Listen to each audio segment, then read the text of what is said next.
बार body या dosage compensation होता क्या है? फीमेल के अंदर हम सभी जानते हैं, ऐसे बच्चों दो एक्स क्रोमोसोम होते हैं, ये भी एक्स है और ये क्रोमोसोम भी एक्स है। जबकि मेल के अंदर हम सभी को पता है, एक तो होता है ह्यूमन में एक्स क्रोमोसोम और दूसरा वाला ये बच्चा छोटा सा क्रोमोसोम जिसे हम वाई क्रोमोसोम कहते हैं। एक्स और वाई में से ये भी सबको पता है कौन छोटा है। वाई पे नंबर ऑफ जीन, हाँ कई बार मैं आपको चुटके से वाई पर 231। एक्स क्रोमोसोम काफी बड़ा होता है, इस पे जीन भी काफी ज्यादा है, अप्रोक्सीमेटली 1100 के आसपास जीन होती है। अब जो इस एक्स क्रोमोसोम पे समझाने के लिए यहाँ पर मैंने एक जीन ले ली G1 G2 G3, यहाँ पर भी ऐसे तीन जीन ले ली। क्या सेम जीन इस एक्स पे भी होगी? अच्छा, मेल का एक्स और फीमेल का एक्स अलग है? सेम ही।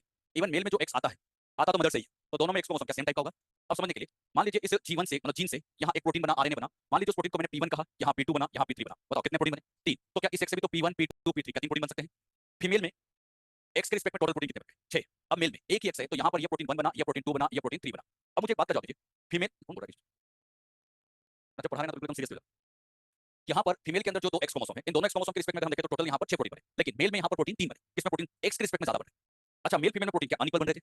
अब इसी को कंपनसेट करने के लिए क्या किया, फीमेल के इस एक्स क्रोमोसोम को दोनों में से किसी भी एक्स को रैंडम है, किसी भी एक्स क्रोमोसोम पर काफी ज्यादा स्ट्रॉन्ग प्रोटीन लगा के इसे बच्चों इनएक्टिव कर दिया। अब जो क्रोमोसोम यहाँ पर इनएक्टिव हो जाता है, जो भी यहाँ इनएक्टिव हो जाता है, इसी इनएक्टिव एक्स क्रोमोसोम को ही नाम दिया जाता है बार बॉडी। अच्छा, बार बॉडी कुछ नहीं, दो एक्स में से एक एक्स क्रोमोसोम क्या हो गया? इनएक्टिव, और जो इनएक्टिव एक्स है उसी का नाम। अब इसको इनएक्टिव करने से फायदा ये होता है कि इससे ये प्रोटीन नहीं बनेगा। अच्छा, यहाँ पर आप सभी बताएंगे पहले इसे लूज पैकिंग, स्ट्रॉन्ग लगा दे तो पैकिंग टाइट हो गई, क्यों क्रोमेटिन हेट्रोक्रोमेटिन, कुछ पढ़ने के लिए बोला था मैंने। Tight packing, heterochromatin, transcriptional. बताइए ट्रांसक्रिप्शन एक्टिव तो इससे प्रोटीन नहीं बनेगा, तो ये जो बार बॉडी होते हैं ये एक तरह के ट्रांसक्रिप्शन इनएक्टिव, मतलब क्या ये हेट्रोक्रोमेटिन होते हैं?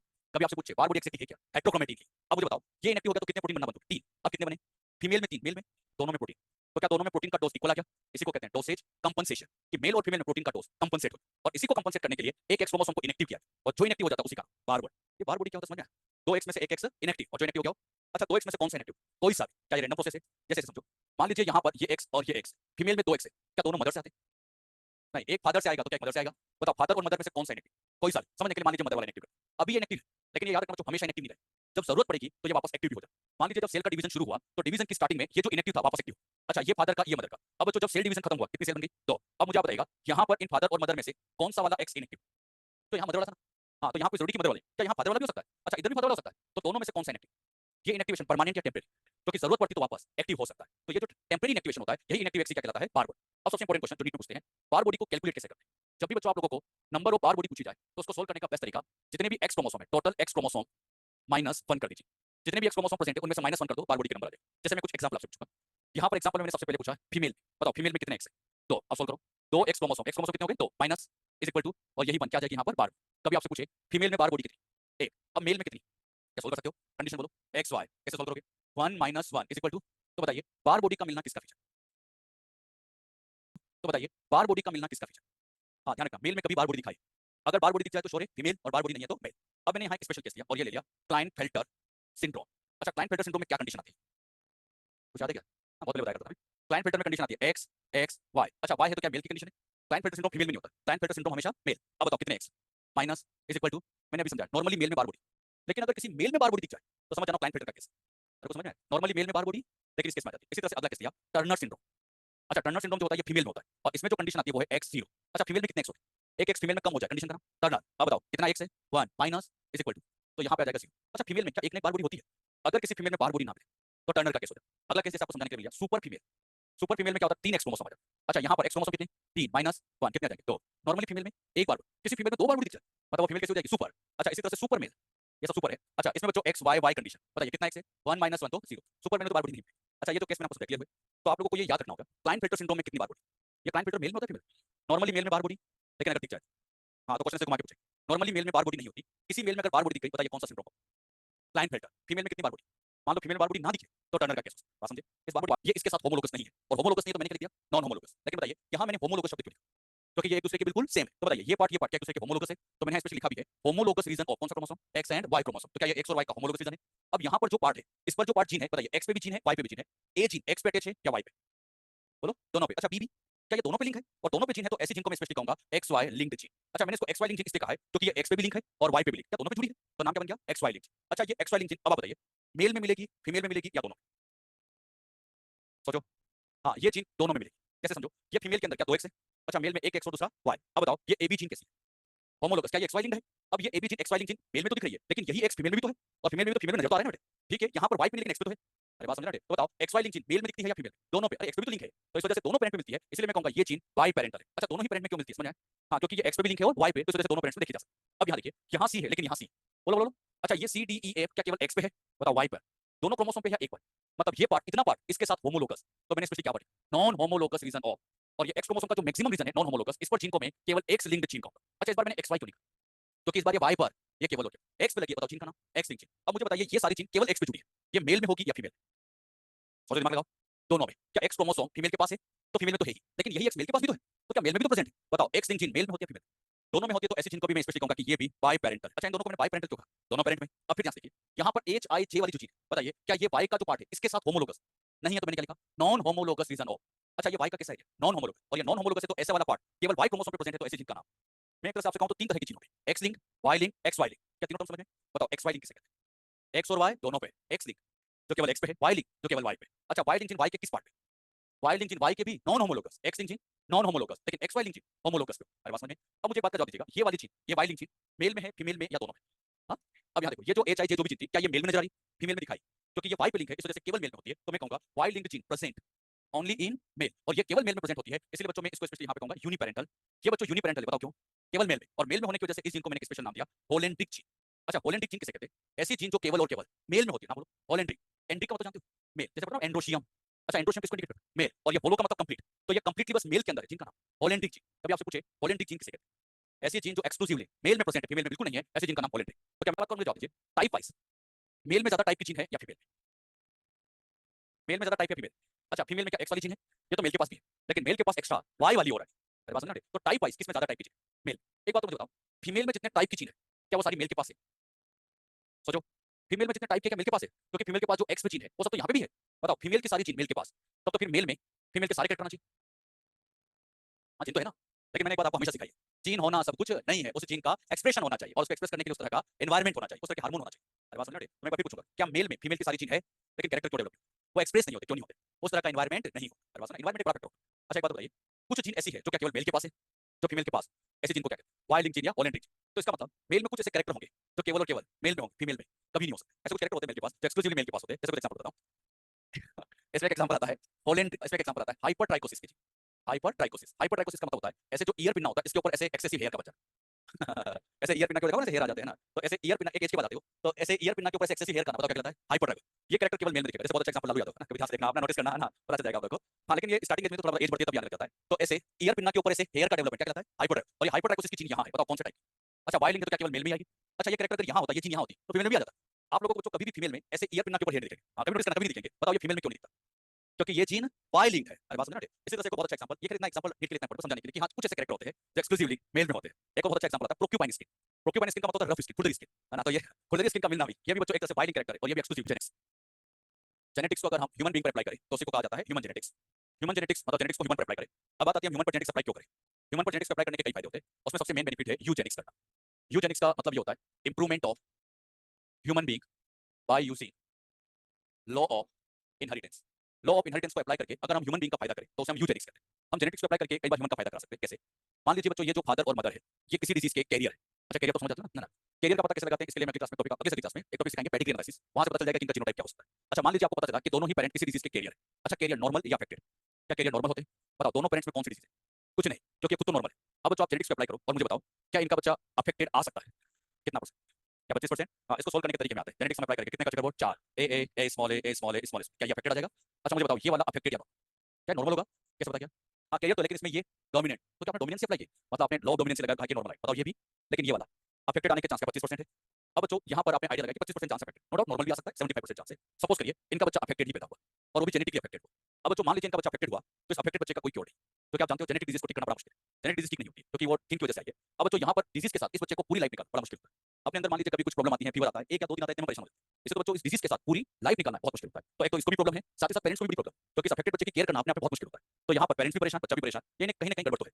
तो इस कंडीशन में क्या किया जाता है कि मान लीजिए अगर आपको पता चल जाए कि काउंसलिंग करने से पता चला कि दोनों ही पेरेंट कैरियर है, तो ऐसे पेरेंट्स को ये एडवाइस दे सकते हैं कि या तो बच्चा पैदा ना करें, या मान लीजिए अगर बच्चा पैदा भी करना तो फिर इसमें वो केस लगाए इन विट्रो फर्टिलाइजेशन पर, और उसमें भी वहां पे टाइम टाइम पे क्रोमोसोम में चेक करो कि कहीं कोई डिफेक्टिव वाली तो नहीं है, मतलब उसमें हाइब्रिडाइजेशन करा के चेक करा सकते हैं। तो याद रखिए क्या जेनेटिक्स का यूज करके ह्यूमन का फायदा नहीं कर सकते, कर सकते। हम ये चाह सकते हैं कि कभी भी ऐसे अफेक्टेड बच्चा पैदा ना हो, क्योंकि इसमें बच्चा भी परेशान होगा, पेरेंट्स भी परेशान होगा, और पॉपुलेशन में डिफेक्टिव वाली के चांसेस बढ़ते जाएंगे। तो हम जेनेटिक्स को अप्लाई करके ह्यूमन का फायदा कर सकते हैं, इसी को कहा जाता है यूजेनिक्स। तो यूजेनिक्स का मतलब ये improvement of human being by using law of inheritance. लेकिन बच्चों ह्यूमन में हम जेनेटिक्स को अप्लाई करें तो कैसे करें, ह्यूमन में बच्चों में से जैसे प्लांट में स्टडी करते हैं वैसे नहीं कर सकते। ह्यूमन में डायरेक्ट स्टडी पॉसिबल नहीं है, इसके बच्चों कई रीजन। डायरेक्ट स्टडी नहीं हो पाती उसका सबसे पहला और मेन रीजन जो इंसाइड दिखती है, डायरेक्ट स्टडी इसलिए नहीं होती है क्योंकि ह्यूमन में control clause is not possible. जैसे बच्चों पी प्लांट में क्या करते हैं, किसी भी पी प्लांट का किसी भी पी प्लांट के साथ क्लोज करा देते हैं, ड्रोसोफिला में किसी भी ड्रोसोफिला का किसी भी ड्रोसोफिला से क्लोज करा देते हैं। ह्यूमन में ये कंट्रोल क्लॉज नहीं हो सकता, ये एक बड़ी दिक्कत आती है। सेकंड, एक और बड़ी दिक्कत ये होती है कि ह्यूमन का लाइफ स्पान बहुत लॉन्ग है, लॉन्ग लाइफ स्पान। अपनों में से कई लोग क्या सेंचुरी पूरी करते हैं, और मैंने आप लोग को कई बार ये मजाक में से बोलते रहता हूं कि कई बार जो साइंटिस्ट अपनों को स्टडी कर रहा होता है ना, क्या उसका लाइफ स्पान कंप्लीट हो जाता है। तो ह्यूमन में ये बड़ी दिक्कत है। थर्ड पॉइंट यहाँ पर आता है कि ह्यूमन में नंबर ऑफ क्रोमोसोम काफी ज्यादा है, बोलो कितने, 46। साथ ही साथ अपने अंदर जीन्स की जो नंबर है वो भी काफी ज्यादा, बोलो 30,000। क्या जीन बहुत ज्यादा है? जितने ज्यादा क्रोमोसोम, जितनी ज्यादा चीज स्टडी करना उतना ही कॉम्प्लिकेटेड। साथ ही साथ एक और बड़ी दिक्कत ये कि हमारे अंदर मोस्ट ऑफ कैरेक्टर क्वांटिटेटिव होते हैं। क्वांटिटेटिव कुछ ज्यादा है। क्या डोमिनेंट एलील के नंबर पर डिपेंड करेंगे? कोई एग्जांपल, स्किन कलर सबसे बड़ा एग्जांपल है। और भी एग्जांपल है, ह्यूमन हाइट, ह्यूमन इंटेलिजेंसी। इसके अलावा जो ये जो आई कलर होते हैं, हेयर कलर होते हैं, हेयर का अपीयरेंस, बहुत सारे ऐसे बॉडी में कैरेक्टर है जो पॉलीजेनिक होते हैं। अच्छा, क्वांटिटेटिव कैरेक्टर को स्टडी करना वाकई में बहुत मुश्किल होता है। अच्छा, इसमें तो जीन बहुत ज्यादा है। और दूसरी बड़ी दिक्कत जो मैंने आपको समझाई थी कि क्वांटिटेटिव कैरेक्टर एनवायरमेंट से बहुत ज्यादा अफेक्ट होता है। आप सोचते हैं कि इस जीन से ये आना चाहिए, एनवायरमेंट से कुछ और आ जाता है। तो यहाँ एनवायरमेंट से बहुत अफेक्ट होता है, इसलिए यहाँ कैरेक्टर को स्टडी करना बहुत ज्यादा मुश्किल है। जैसे स्किन कलर में, क्या आपने स्किन कलर में अगर हम कंसेप्ट से समझे तो 7 स्किन कलर याद है ना, 1 6 15 20 15 6 1 ऐसा कुछ फिनोटाइप आया था, है ना? तो क्या ये 7 ही पॉसिबिलिटी है? नहीं, अपने क्लास में तो कई रेंज है, इतना सारा रेंज क्यों आ जाता है? हाँ, ये एनवायरमेंट से बहुत ज्यादा अफेक्ट होने वाले कैरेक्टर है। एक और खास बात, ह्यूमन के अंदर नंबर ऑफ ऑफस्प्रिंग बहुत कम होते हैं। ऑफस्प्रिंग के नंबर बहुत कम है, मतलब यहाँ पे जो बच्चे होते हैं या तो 1 बच्चा, 2 बच्चा, 3 बच्चे, पुराने टाइम में तो फिर भी 10-10 होते थे, है ना? ना कुछ अपने दादा से बताएंगे ना कि हम 5-6 भाई बहन थे, 10 भाई बहन थे। अच्छा, आज के टाइम पर हम देख पा रहे हैं ह्यूमन में नंबर ऑफ ऑफस्प्रिंग बहुत कम है, और जब ऑफस्प्रिंग की नंबर कम होगी तो कैरेक्टर को स्टडी करना इतना आसान नहीं हो पाए। तो कई सारे ऐसे रीजन है जिससे ह्यूमन में डायरेक्ट स्टडी नहीं कर सकते, लेकिन बच्चों ह्यूमन में स्टडी तो करेंगे। तो इसके लिए हमें कुछ इनडायरेक्ट तरीके सोचने होंगे, वो होते हैं जैसे पेडिग्री एनालिसिस करना, कैरियोटाइप स्टडी करना, उनको बच्चों की क्लास। और एक रीजन होता है उसमें एनसीईआरटी में एक रीजन दिया है कि एनसीईआरटी कहती है कि ह्यूमन में कंट्रोल क्रॉस नहीं हो पाता, जैसे अदर एनिमल्स में हो जाता है। तो इस वजह से ह्यूमन में स्टडी करना बहुत मुश्किल होता है। तो ह्यूमन के अंदर हम बच्चों स्टडी करने के कुछ इनडायरेक्ट तरीके देते हैं। अच्छा, इन इनडायरेक्ट तरीके नाम बताइए। उसमें एक आता है कैरियोटाइप, इनडायरेक्ट तरीके में एक आता है सबसे पहले pedigree analysis. Pedigree analysis, pedigree analysis में क्या करते हैं, कई जनरेशन तक डिजीज को ट्रेस करते हैं, उसमें पता लगाते हैं कि ये डिजीज कौन सी हो सकती है, कौन सी नहीं हो सकती है। तो उसको पता लगाने का एक तरीका होता है पेडिग्री एनालिसिस। कैसे ये किया जाता है, इसके बारे में अपने सिलेबस में पूरा टॉपिक है पेडिग्री एनालिसिस, उसको मैं थोड़ा आगे समझाऊंगा आपको, नेक्स्ट नेक्स्ट लेक्चर बताऊंगा आपको। अगला नंबर पे आता है और वो आता है यहाँ पर कैरियोटाइप स्टडी। कैरियोटाइप स्टडी का मतलब ये होता है कि हम बच्चों, कैरियोटाइप का मतलब होता है कि हम सेल में से सारे क्रोमोसोम को बाहर निकालें और उसका एनालिसिस करें। जैसे मान लीजिए ये कोई पेशेंट है, इस पेशेंट के मैंने क्रोमोसोम को यहाँ पे अरेंज किया, क्रोमोसोम को अरेंज किया जैसे क्रोमोसोम 1 1, इसी तरह से क्रोमोसोम 2 2 अरेंज करते गए। यहाँ अरेंज करने के बाद देखा ये जो 21 क्रोमोसोम है, ये बच्चों यहाँ 3 बार दिखता है। अच्छा, 21 नॉर्मली कितनी बार बचा? अच्छा, फिर एक एक्स क्रोमोसोम भी नजर आया, एक वाई भी दिखा। एक्स वाई है तो क्या शोर मेल है? अब इस मेल में बताइए क्या गड़बड़ है, कौन से क्रोमोसोम की नंबर ज्यादा है? क्या 21 की ट्राइसोमी है? और इसी ट्राइसोमी की वजह से इसमें आ जाएगा डाउन सिंड्रोम। डाउन सिंड्रोम पता करने के लिए क्या हमने पेशेंट के क्रोमोसोम को अरेंज किया, हमने यहाँ जीन को देखा या क्रोमोसोम? क्रोमोसोम की स्टडी, कैरियोटाइप, जीन का टाइप, जीनोटाइप, लेकिन हम यहाँ क्रोमोसोम देखते हैं तो ये टाइप कहलाता है। तो कैरियोटाइप से बच्चों जीन का पता नहीं लगता, कैरियोटाइप से क्रोमोसोमल डिसऑर्डर का पता लगता है। तो क्रोमोसोमल डिसऑर्डर पता करने के लिए क्या किया जाता है, कैरियोटाइप। तो ह्यूमन में आप कैरियोटाइप से स्टडी कर सकते हो। स्टडी करने का एक तरीका और होता है पॉपुलेशन स्टडी करें। ह्यूमन के अंदर कई बार हम पॉपुलेशन स्टडी भी कर सकते हैं, जैसे एक बार हमने की भी है multiple allele, very good. Multiple allele में हमने एग्जांपल लिया था ब्लड ग्रुप का। ब्लड ग्रुप की जो जीन थी आई जीन, उसके कितने एलील थे? आई ए, आई बी, स्मॉल आई, क्या 3 एलील थे? 1% में क्या तीनों मिलते हैं? एक में तो मैक्सिमम 2 है, तो तीनों की स्टडी कैसे करें? पॉपुलेशन। तो पॉपुलेशन स्टडी करके भी आप पता लगा सकते हो। तो पॉपुलेशन लेवल पे चेक करना, स्टडी करना, पॉपुलेशन स्टडी। ह्यूमन में बच्चों हम कई तरीके से स्टडी करते हैं, उसमें एक होता है पेडिग्री, एक होता है कैरियोटाइप, एक होता है पॉपुलेशन। अब बच्चों ह्यूमन में जो जेनेटिक डिजीज है, इन जेनेटिक डिजीज को ब्रॉडली 2 कैटेगरीज में डिवाइड किया है। वो डिजीज की कैटेगरी क्या क्या है, इनको आज समझते हैं। जेनेटिक डिसऑर्डर, ये जो जेनेटिक डिसऑर्डर है इसको बच्चों हम 2 पार्ट में ब्रॉडली डिवाइड करते हैं। इनके 2 पार्ट में एक होता है जिसे हम कहते हैं मेंडेलियन डिसऑर्डर, और इसी तरह से यहाँ पर एक डिसऑर्डर और चलेगी जिसे हम कहते हैं क्रोमोसोम। इसमें 2 तरह के डिसऑर्डर, एक है मेंडेलियन और दूसरा आता है क्रोमोसोमल डिसऑर्डर।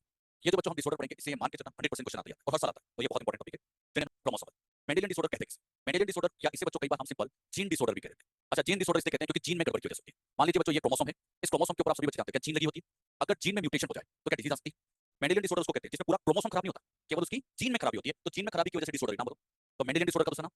अब बात आती है ये जो मेंडेलियन डिसऑर्डर होती है तो क्यों होती है, ड्यू टू, इसके पीछे क्या रीजन है? मेंडेलियन डिसऑर्डर होने के पीछे रीजन बस हम इतना कह सकते हैं, जीन या पॉइंट म्यूटेशन। इसके पीछे रीजन होता है म्यूटेशन, और म्यूटेशन भी कौन सा वाला? Point mutation. अच्छा, ये पॉइंट म्यूटेशन मैंने आपको 2 तरीके से बताया। इसमें एक होता है सब्स्टिट्यूशन, कुछ याद आ जाए, और एक और होता है फ्रेम शिफ्ट। तो इसमें बच्चों 2 तरह के म्यूटेशन होते हैं, सब्स्टिट्यूशन और फ्रेम शिफ्ट। अब आप लोग बताइएगा, मैंने सीटीसी के बजाय सीएसी लिखा, कितने नाइट्रोजन बेस? 3, इधर बस एक की जगह क्या दूसरा आ गया, एक ने दूसरे को सब्स्टिट्यूट कर दिया, रिप्लेस कर दिया। क्या सब्स्टिट्यूशन होता है? चलिए यहाँ पर बच्चों ये था, मान लीजिए ए यू जी सी ए जी, मैंने एक नाइट्रोजन बेस यहाँ जोड़ दिया। बताओ जैसे ही हम जोड़ेंगे, याद करो, जहां जोड़ते हैं उसके बाद की आगे की पूरी फ्रेम बदल जाती है ना, बोलो फ्रेम शिफ्ट। तो क्या ये भी एक तरह का पॉइंट है? ये भी एक तरह का पॉइंट म्यूटेशन। कितने टाइप का बोलो? सब्स्टिट्यूशन और फ्रेम शिफ्ट। अच्छा, फ्रेम शिफ्ट भी 2 तरह का होता है, ऐड होना, एडिशन, या एक नाइट्रोजन बेस कम भी हो सकता है, डिलीशन। अब जो बात आती है ये जो मेंडेलियन डिसऑर्डर है इसका पता कैसे करें, इसकी स्टडी करते हैं तो कैसे करें? मुझे बस इतना आप लोग को समझा दीजिए, मेंडेलियन डिसऑर्डर को क्या हम इस कैरियोटाइप से पता करते हैं? क्यों नहीं? क्योंकि उसे तो क्रोमोसोम का पता लगाते हैं। तो इसकी स्टडी करने के लिए हमें करना होगा पेडिग्री एनालिसिस। पेडिग्री एनालिसिस कैसे किया जाता है मैं आगे समझाऊंगा पूरी डिटेल में, बस अभी इतना याद रखो, मेंडेलियन डिसऑर्डर की स्टडी कैसे करते हैं, पेडिग्री एनालिसिस। अच्छा, इनको मेंडेलियन कहने का पर्पस इतना सा है क्योंकि ये मेंडल के प्रिंसिपल को फॉलो करती है। मेंडल ने जो बातें कही थी कि गैमेट बनाते टाइम सेग्रीगेशन होगा, डोमिनेंस अप्लाई होगी, तो सब कुछ यहाँ अप्लाई होता है। तो ये मेंडेलियन पैटर्न को फॉलो करता है, इसलिए इनको क्या नाम दिया, मेंडेलियन डिसऑर्डर। अब बात आती है क्रोमोसोमल डिसऑर्डर। ये जो क्रोमोसोमल डिसऑर्डर है ये मैं आपको दिखाता हूं कैसे लिखना है, सिखाऊंगा कैसे लिखना है इसको। क्रोमोसोमल डिसऑर्डर, अच्छा क्रोमोसोम की गड़बड़ी से होगी, तो मुझे बताओ इसकी स्टडी करने का तरीका क्या होगा? हाँ, यस, इसकी स्टडी करेंगे हम कैरियोटाइप। ये कैरियोटाइप होने आता है। अब बात आती है क्रोमोसोमल डिसऑर्डर होती है तो क्यों होती है, रीजन क्या है? तो इसके बच्चों कई सारे रीजन हो सकते हैं, ड्यू टू, एक तरह से मैं इसमें कह सकता हूं, इसमें जो भी रीजन होंगे वो सारे के सारे ड्यू टू क्रोमोसोमल प्रॉब्लम की वजह से हो सकते हैं। अब जो क्रोमोसोम की प्रॉब्लम क्या हो सकती है, पहली प्रॉब्लम ये हो सकती है कि number of set of chromosome, chromosome के जो सेट होते हैं ये कम हो जाए या ज्यादा हो जाए। अगर बच्चों क्रोमोसोम के सेट अगर कम ज्यादा हो जाए तो उसके लिए हमें बहुत अच्छा शब्द लिखते हैं यूप्लॉइडी। इसको क्या बोलते हैं हम? जैसे बच्चों ऐसे समझो, मान लीजिए मैंने कोई सेल ली, इसमें ये क्रोमोसोम 1 2 3 4, फिर से 1 2 3 4, सभी बच्चों बताएंगे कितने सेट बनाए? हाँ, जो चार बनाए, चार तो पेयर सेट कितने? अब इन दो सेट के बजाय मैंने एक सेट और बढ़ा, बताइए कितने सेट कर? क्या मैंने पूरा सेट बढ़ा दिया? या तो सेट बढ़ जाए या कम हो जाए, ना बोलो। ये बात मैं आपको पहले भी सिखा चुका हूं। एक बार फिर बता रहा हूं, एक रिवाइज ये है। अच्छा, क्रोमोसोम के सेट का कम ज्यादा होना। अच्छा, अगर मान लो दो से ज्यादा सेट आ जाए, तीन सेट आ जाना, चार आ जाना, हाँ, तो यूप्लॉइडी का सबसे बढ़िया एग्जांपल होता है पोलीप्लॉइडी। यूप्लॉइडी का बेस्ट एग्जांपल। और ये पोलीप्लॉइडी कॉमनली देखी जाती है, मोस्ट कॉमन इन प्लांट। अच्छा, ये मोस्ट कॉमन इन प्लांट, क्या ह्यूमन में कहीं पोलीप्लॉइडी मिलती है? नहीं, ये कहां देखने को मिलती है? प्लांट्स में। तो पोलीप्लॉइडी बच्चों प्लांट्स कहते हैं। अच्छा, इसमें बताओ जीन की खराबी या क्रोमोसोम? क्योंकि पूरा सेट ही एक्स्ट्रा है। अच्छा, पूरा सेट का बढ़ जाना ये एक तरह से क्रोमोसोम की दिक्कत। अच्छा, जीन में गड़बड़ होती तो? हाँ, जीन म्यूटेशन या क्या मेंडेलियन होती? अच्छा, ये मेंडेलियन और क्रोमोसोम में डिफरेंस समझ आ रहा है? ढंग से जवाब। इसकी जीन में खराबी, पूरा क्रोमोसोम बढ़ गया, क्रोमोसोम बात समझे? अच्छा, क्रोमोसोम में पहला रीजन बताया। दूसरा, सेकंड रीजन बच्चों ये भी हो सकता है कि number of chromosome in a set या तो कम हो जाए या ज्यादा हो जाए। एक सेट में क्रोमोसोम का कम हो जाना या ज्यादा हो जाना, इसे बच्चों कहते हैं हम एन्यूप्लॉइडी। इसे हम एन्यूप्लॉइडी के नाम से जानते हैं। जैसे यहाँ पर आप समझेगा, अभी बताइए यहाँ पर कितने सेट है? अब समझाओ देना, मैंने सिखाऊंगा। मैंने बस एक क्रोमोसोम एक्स्ट्रा कर दिया, क्या मैंने पूरा सेट बढ़ा दिया? पूरा सेट नहीं बढ़ाया, एक का बढ़ जाना, एक का बढ़ जाना। हाँ, यहाँ पर क्या ये एक का सेट बनना, इसके लिए क्या शब्द बोलते हैं? एन्यूप्लॉइडी। ऐसा भी तो हो सकता था कि मान लीजिए यहाँ पर एक क्रोमोसोम कम हो जाता। अच्छा, एक का कम जाना या एक का बढ़ जाना, बताओ ये सब क्या है? अब ये एन्यूप्लॉइडी में अगर सपोज करो, अगर एक क्रोमोसोम बढ़ जाता, एक बढ़ जाता, तो बताओ दो नंबर कितनी बार आ गया? तीन बार आ जाता, ट्राइसोमी। तो कैसे हम ट्राइसोमी कह देंगे? अच्छा, मान लो एक की कमी हो जाती, तो एन्यूप्लॉइडी के फिर मैंने दो पार्ट कर दिए, कौन कौन से? ट्राइसोमी और मोनोसोमी। क्या बात समझ में आ रही है? अच्छा, यहाँ पर ये नंबर ऑफ क्रोमोसोम के सेट का कम ज्यादा होता है, बताओ क्या कहलाता है? एन्यूप्लॉइडी। और एन्यूप्लॉइडी भी कई तरह से हो सकता है, हाइपर और, अच्छा इसमें ज्यादा हुआ, और ये ट्राइसोमी एक तरह की हाइपर है और एक तरह की हाइपर। क्या बात समझ में? चलिए, और क्या क्या प्रॉब्लम आ सकती है? अभी तक मैंने दो प्रॉब्लम बताई, या तो सेट कम ज्यादा या नंबर कम ज्यादा। अब बताओ यहाँ नंबर कितने हैं? क्या बराबर है? क्या नंबर की प्रॉब्लम है? बस मैंने इतना सा किया कि ये जो क्रोमोसोम 2 था, इसमें बच्चों कुछ पार्ट डिलीट कर दिया। हाँ, डिलीट कर दिया, नहीं जी नहीं, पूरा सेगमेंट डिलीट कर दिया, तो क्या क्रोमोसोम की स्ट्रक्चर बदल गई? पहले स्ट्रक्चर ऐसी थी, अब स्ट्रक्चर। तो तीसरा प्रॉब्लम ये भी हो सकता है कि change in structure of chromosome. Chromosome की स्ट्रक्चर जो होती है ना, ये भी चेंज हो सकती है। अच्छा, अगर बच्चों चेंज हो जाए तो इसे बच्चों यहाँ स्पेशली हम कहते हैं क्रोमोसोमल, हाँ बहुत अच्छा वर्ड है, क्रोमोसोमल एब्रेशन। या तो है क्रोमोसोमल एब्रेशन का बोलते हैं स्ट्रक्चर। तो मुझे बताओ क्रोमोसोमल डिसऑर्डर कितने टाइप हो गए? ठीक, सेट का कम ज्यादा, यूप्लॉइडी, नंबर कम ज्यादा, स्ट्रक्चर चेंज, क्रोमोसोमल एब्रेशन, ये हमने पहले भी पढ़ा है। बस मैं उसको फिर से बता रहा हूं। अब बच्चों यहाँ पर ये जो ट्राइसोमी है, इसके मैं कुछ स्टैंडर्ड एग्जांपल बताऊं। ट्राइसोमी का सबसे बढ़िया एग्जांपल डाउन सिंड्रोम। क्या याद है सबको? डाउन सिंड्रोम में कौन सा नंबर था? क्या 21 ज्यादा होता है? कितनी बार? क्या 21 तीन बार आ जाएगा? बताओ 21 की ट्राइसोमी, डाउन सिंड्रोम ऐसे पूछेंगे 21 की ट्राइसोमी। मान लो कोई पर्सन है, मेल है या फीमेल, दोनों में हो सकती है। अच्छा, मेल फीमेल दोनों में हो सकती है, क्योंकि 21 तो मेल फीमेल दोनों में बढ़ सकता है। इसमें क्रोमोसोम टोटल कितने होते हैं? अच्छा, नॉर्मली अपने सेल में तो 46 होते हैं, लेकिन यहाँ प्लस 1 और हो गया, क्या 27 हो जाएगा? चलिए, इसके अलावा इसमें और भी सिंड्रोम होते हैं, जैसे एक सिंड्रोम और होता है पटाउ सिंड्रोम। ये जो बच्चों पटाउ सिंड्रोम होते हैं, इसमें जो क्रोमोसोम 13 होता है, कौन सा 13, इस 13 की ट्राइसोमी होगी। इसी तरह से एक सिंड्रोम और होता है एडवर्ड सिंड्रोम। अच्छा, एडवर्ड सिंड्रोम में जो 18 नंबर का क्रोमोसोम है, 18 नंबर का, इसकी ट्राइसोमी होगी। अच्छा, डाउन का बोलते हैं 21, पटाउ 13, एडवर्ड 18। अच्छा, यहाँ पे बच्चों फिर मैंने एक नाम और लिखा, और मैंने यहाँ पे लिखा इस बार क्लाइनफेल्टर सिंड्रोम। मैं नहीं बताऊंगा क्लाइनफेल्टर मेल में होगा या फीमेल? मेल। बताइए क्या कंडीशन होगी? एक्स। अच्छा, मेल में एक तो एक्स है, एक वाई, एक्स्ट्रा एक्स वाई नहीं, एक्स्ट्रा एक्स था। अच्छा, क्लाइनफेल्टर का अब मैं कैरियोटाइप लिखूंगा, मैं एक बस हिंट दूंगा, बाकी कुछ समझना। क्या ये सही है? 44 क्यों लिखा? Autosome plus X X Y. अच्छा, क्या ये भी ट्राइसोमी है? क्योंकि एक एक्स्ट्रा एक्स आ गया, ये मेल में होगा फीमेल? तो ये मेल के अंदर देखने को। इसी तरह से इसके और भी एग्जांपल होते हैं, जैसे मैंने एक एग्जांपल और यहाँ लिखा, और वो है super female 44 plus X X X. अच्छा, super male 44 plus X Y Y, क्या आ जाएगा? इनमें से ये डाउन और क्लाइनफेल्टर से याद करना है, क्यों? एनसीईआरटी। अच्छा, इसी तरह से अब मोनोसोमी की बात करें। मोनोसोमी का एग्जांपल आप बताओ। हाँ, मैंने बताऊंगा, बताओ। तो क्या इसमें टर्नर सिंड्रोम आ जाएगा? अब टर्नर सिंड्रोम के केस में कैरियोटाइप 44 प्लस एक्स, मेल में फीमेल में, ये फीमेल में देखने को मिलता है। अच्छा, इसमें एक एक्स की क्या कमी हो गई? क्वेश्चन आएगा। टर्नर सिंड्रोम फीमेल में 47 क्रोमोसोम, 48, तो 45, अरे 44 तो ये हो गया, एक ही तो एक्स्ट्रा है, तो 45 भी आ गया, 46 भी, क्योंकि मेंडेलियन डिसऑर्डर में दो पार्ट। अच्छा, मुझे बताओ मेंडेलियन में किसकी गड़बड़ होती है, जीन की या क्रोमोसोम की? अब अपने अंदर जीन किस किस क्रोमोसोम पे? हर क्रोमोसोम, अपने अंदर टोटल क्रोमोसोम दो पार्ट में डिवाइड है, ऑटोसोम और सेक्स क्रोमोसोम। सपोज करो जीन यहाँ पे लगी, तो बताओ ये जीन ऑटोसोम पे या सेक्स क्रोमोसोम? ऑटोसोम पे, तो जीन का नाम हो गया ऑटोसोमल। सपोज करो यहाँ पे जीन है तो सेक्स क्रोमोसोम, ये पे भी सेक्स, तो जीन दो तरह की हो सकती है, या तो ऑटोसोमल या सेक्स लिंक। अच्छा, सेक्स लिंक किसको कहते हैं? जो सेक्स क्रोमोसोम पे जुड़ी है। अच्छा, सेक्स क्रोमोसोम पे कितने तरह की? कौन कौन से? एक्स और वाई। एक्स पे जुड़ी तो एक्स लिंक, वाई पे जुड़ी तो। अब बच्चों ये जो एक्स लिंक होती है, इसके भी फर्दर दो पार्ट होते हैं। इन दो पार्ट में एक होता है यहाँ पर एक्स लिंक्ड रिसेसिव। ये बच्चों एक्स लिंक्ड रिसेसिव, इसको शॉर्ट में बार बार लिखना, तो मैं एक साथ लिख देता हूँ। और इसी तरह से एक और होता है जिसे हम कहते हैं x linked dominant. X linked dominant, इसको भी बार बार लिखना होता है, तो शॉर्ट में हम एक्स लिख देते हैं। तो आप लोग क्या करना, इस तरह से एक पूरा बनाओ। ऑटोसोम में दो, ऑटोसोमल रिसेसिव, ऑटोसोमल डोमिनेंट। इसके नीचे हम इनके एग्जांपल जीनोटाइप्स लिखेंगे, यहाँ पर भी इसके एग्जांपल जीनोटाइप, इसके एग्जांपल जीनोटाइप, वो सब लिखेंगे। बस मैं आपको हिंट बताऊंगा, आपको खुद को लिखना, आप बनाओ नहीं, वो बनाने की जरूरत नहीं। ऑटोसोम है तो इसमें कभी भी हम एक्स एक्स एक्स वाई नहीं लिखेंगे। ऑटोसोम को रिप्रेजेंट करने के लिए हम कैपिटल ए या स्मॉल ए का यूज करें। अच्छा, कैपिटल ए बताइए डोमिनेंट अलील या रिसेसिव? स्मॉल ए।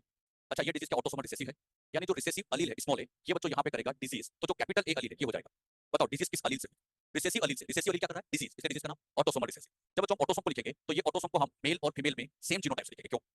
ऑटोसोम मेल फीमेल में सेम टाइप के होते हैं। अब बच्चों यहाँ दो अलील है, तो इसे तीन जीनोटाइप कर सकते हैं। एक लिखा मैंने capital A capital A, capital A small A small A small. बताओ यहाँ पर ये सबको आता है, पहले भी पढ़ चुके हैं। ये नॉर्मल, ये नॉर्मल तो है ही, बट क्या ये कैरियर और हो गए? और ये वाले अफेक्टेड। अफेक्टेड मतलब क्या, इनमें डिजीज होगी।